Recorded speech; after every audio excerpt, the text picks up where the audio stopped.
Hello everyone, Radhe Radhe. বেশ কিছুদিন হয়ে গেছে আমার মিনি কিচেনে আমি ভিডিও দেওয়া বন্ধ করে দিয়েছি, মানে হয়তো 4-5 দিন হবে। আমি বুঝে উঠতে পারছিলাম না যে আমি কি রান্না করে তোমাদেরকে দেখাবো। আর বাচ্চাগুলোকে নিয়ে যখন আমার মিনি কিচেন, ওদেরকে ছাড়া কি আমি রান্না করতে পারি বলো? ওদেরও টাইম হচ্ছিল না, তাই ভাবতে ভাবতে আজকে ভাবলাম ড্রাই চিলি চিকেন করে দেখাই, কারণ ওদের আজকে ছুটি আছে। আর ওখানে নিখিল বসে বসে আমাকে কাট কেটে দিচ্ছিল। ওরা কিন্তু আমার এই মিনি কিচেনের জন্য অনেক কিছু করে। কি করলাম সেটাই তোমাদেরকে বলি।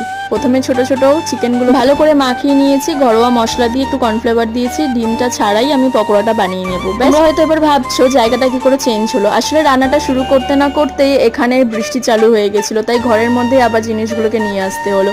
আর এটা নতুন উনুন ছিল, উনুনটা খুব ডিস্টার্ব করছিল। যা হোক করে কিন্তু আমরা ড্রাই চিলি চিকেনটা রেডি করেছি। তেলের মধ্যে রসুন কুচি, তার পেঁয়াজ, ক্যাপসিকাম, তারপর যা যা দেওয়া হয় সেগুলো সমস্ত কিছু দিয়ে ড্রাই চিলি চিকেনটা এখানে রেডি করে নিয়েছি। আর আমি পুরো ঘেমে স্নান হয়ে গেছি। চিলি চিকেনটা কিন্তু খেতে খুব সুন্দর ছিল। দেখো রান্নার পরে কি অবস্থা হয়েছে। Tata, bye bye.